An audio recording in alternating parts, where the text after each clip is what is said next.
G'day, YouTubers. This is your Sensei Bob, and this is a continuation, our next rendition about Father's Day. Our fathers. What are fathers? Fathers are men, first and foremost, and fathers are the example for their children of what a man should be. But you can be a man and represent to everyone around you what a man needs to be. And what is a man but someone who's responsible, someone who is sure about themselves and does not have to push anyone around. A man is someone who's confident and happy to be who they are. And my father was a good deal of that.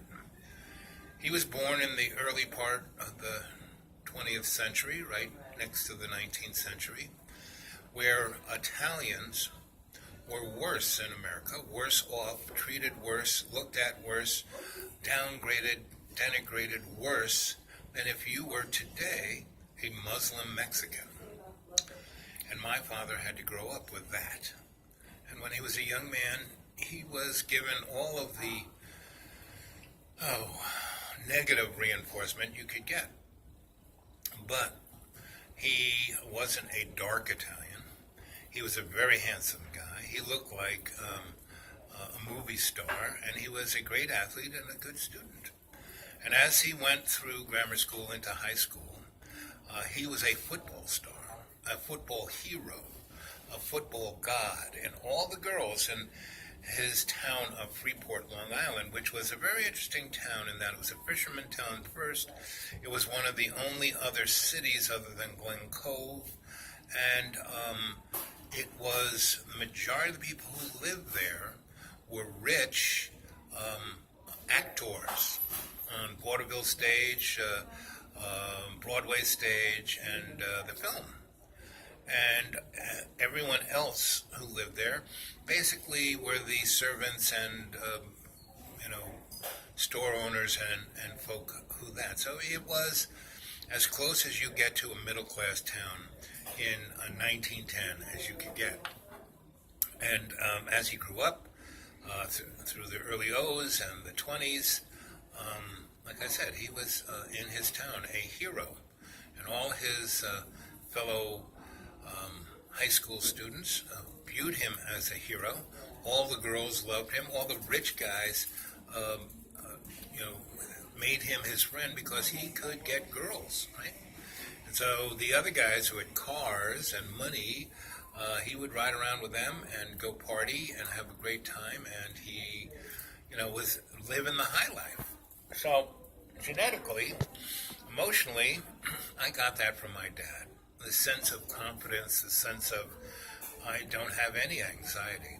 But my poor father had a tremendous amount of anxiety because he had to portray himself as a guy without any anxiety. So that's all I saw. So he was the hero. And as I grew older, I got to realize that he wasn't just the hero, because he was in the Air Force and he wore the big uniform and everyone saluted him and he had tremendous authority and respect. And then when he just left that, he went straight from that into not knowing what to do, and he got a job as a salesman selling paper, and within a year he was their best salesman of Hub Paper Company, big paper company. And then one of the big managers was thinking of starting his own company, and he said to my father, "Listen, you're the best salesman we got. Why don't you come with me? We'll start a company. I'll make you vice president, and you'll make a lot more money, and you'll have a lot more potential to make even more money." So he did that. So that's when about I was born, when my dad left the Air Force and went into private life. And most people don't make that transition, but my dad did, because my mother, who was the Empress, the Admiral of the Navy, and my dad was just the captain of the ship, basically took my father and kept him morally supported and took care of the family and took care of all of the brilliance he needed to perform his business activities. And my father realized this and realized what a great team. My parents were married 78 years. And when I came back from Ireland in 1980, and I had nothing to do with my family pretty much my whole life. I mean, I was there for Christmas, their birthdays, certain holidays, but, at age 14, I had my own house. I was out of the house. By age 9, I was working for Mike Stoll Sr. and Jr. Mike Stoll Jr. treated me more like a father than my dad during those days. He cared for me, loved me, nursed me, talked to me in ways that my dad never talked to me, and Grandpa Stoll was my mentor, my teacher, my electric god. He had the first master electrician license in the United States, started Local 3, the IBEW. He started NABITH and IATSE. He was in theater electric, film electric. He wired the Empire State Building, the New York City subways. I mean, this guy was an electric god. And he, at age 9, taught me the right stuff, And my job from 9 to about 11 was to always be with Grandpa Stoll and make sure he didn't walk in front of a bus. And so all he did was tell me stories and show me this and show me that and how to wire this and how to wire that.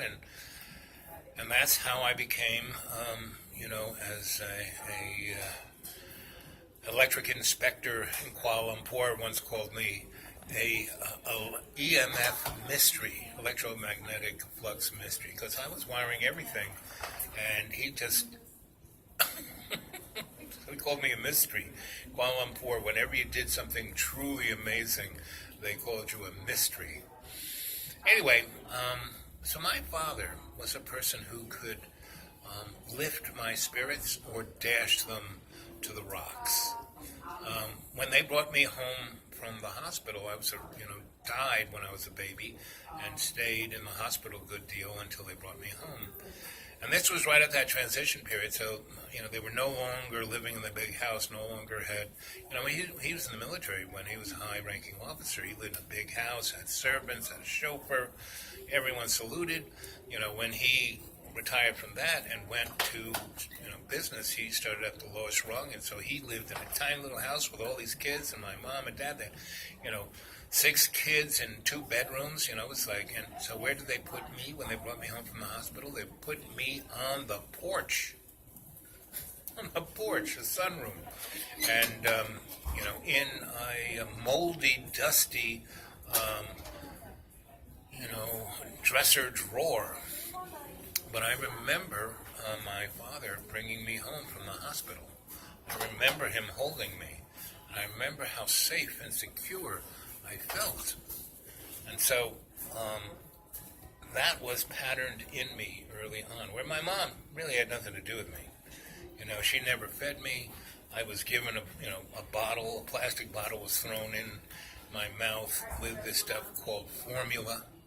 And the box had probably more nutrition than that stuff. And it wasn't until my grandma took me away and took care of me that I really started to thrive. But my father was a person who could always, just shine upon me. And that's because I observed him. I'm an observer. And he loved holidays. And he loved Halloween because it was the holiday before Christmas, and he loved Christmas. He loved decorating the house. He covered that house with more light bulbs than you could imagine. I remember him up on the roof, and he got so good at scurrying up there that one Christmas Eve, he was up on the roof, clamping around going, ho, ho, ho, pretending it was Santa Claus because we hadn't gone to bed yet. My mom's going, go to bed, Santa's on the roof. And all of a sudden we heard a crash, and then, wah! And saw a blur go by the window. And the next morning, my dad was sitting in a chair with a cast on his leg and his arm. I mean, that's the kind of guy my dad was. He was larger than life. I remember one time, my father was always about having an adventure. He didn't have to fit to a schedule, but the adventure was it. Every 3 or 4 times a year, we took a vacation. Wintertime, summertime, and some other time when we needed it. And it would just be, let's go, get in the car, and we'd have this adventure. And he was an amazing father. except when his biology would get a hold of him. He had hypoglycemia, so if his blood sugar wasn't right, he would go off the tip. And he was a Sicilian Italian, so boy, would he, when his temper got a hold of him. But he was triple Virgo, so he was right about everything. He was meticulous about everything. So he never really got that way with the average person out there in the world. But with us, he could. So my brothers and sisters who always questioned him, boy, I remember when, I was, 11. My brother was about 16. My brother's trying to assert himself, and he would question everything. Why are you not going to do that? And they would get into fist fights. And I remember our house, my dad was a big guy, still an athlete. And so, my brother didn't hold a candle to him. So they get into a fight. My brother would run into a room. My dad would kick the door down. And I remember when I was about 11, and I brought some friends over, and every door in the house, all the door jambs were smashed, and the doors had holes in them, and they were like leaning on the wall. And my friend said, well, no, they never saw anything like that in their house. And what was that? What happened to that? And all of my brothers and sisters tried my parents. Me, I pushed it to the ends of Alpha Centauri, in that I would do stuff that was never a test of their authority. I would make a part accelerator in the basement and, levitate the house until the FCC, FBI, and CIA showed up. And, they would just go, huh? And my dad, being connected to the Air Force, he had a certain, they would look at who he was, okay. And he had loads of friends who, were ready to drop the bomb, and they would come and have dinner, and I would talk about airplanes and physics, and I met Werner von Braun. I met all these amazing people because John Steinbeck was my cousin, second cousin, was my mom's first cousin. So my mom and I have the writing bug from that part of the family, and he would come in and tell stories, And so I had tons of men in my life who were mentors, who were amazing role models, not of drunkards or of beaters or of criminals or people in jail, but people who actually were responsible and were true to themselves. And that was the life I was and have been, inspired to lead. And that's why, because of my dad and his over-the-horizon attitude, I've never worried about anything. The universe always takes care of me. Look, I'm homeless. I have no money. I live on $300 a month, and I'm eating a nice sandwich. I'm in my library. You've seen the images of where I live. It's always beautiful, I'm not in some, dive. I'm out in the woods, I'm next to a glistening waterfall, These are all choices we have, and why do we make these choices? Because of the examples we've had. And our fathers and the men in our lives are the people who are our examples. Now, my dad was good, bad, and ugly, but I took it upon myself to only be around him when he could be his best self. And I did that from an early age because he could be so cruel, so mean, so horrid, and at the same time so sweet and understanding and empathetic. So my brothers and sisters pushed him into that corner where he had to be mean and rotten. And me, I was always there to be sweet and understanding. And all through my life, so, at age 9, I wasn't around.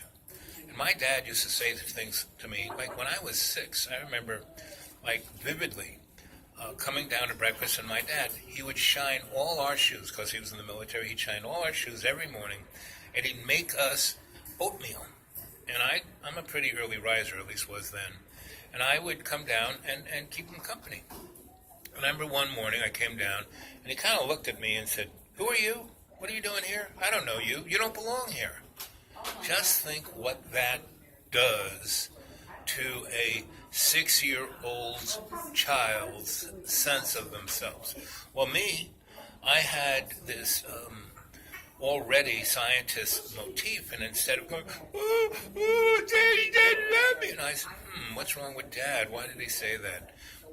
How can I understand this? How can I help him? And if I can't, how can I not, I've seen him, this is the beginning stages of him becoming ugly, so I'm not going to push it, and I'm just going to eat my oatmeal, grab my shoes, and go to school. And so that's how I have always gone through life. And my grandma, early on, as soon as I could walk, we would walk around town, and she would constantly tell me that you never had to be scared of anything. All you had to do was be aware of what was going on around you. Got it? What's going on around you. Keeping an eye 3 blocks down, 360 around. So when troubles come in your way, you get out of the way. You're not there when it shows up. And I've been doing that my whole life.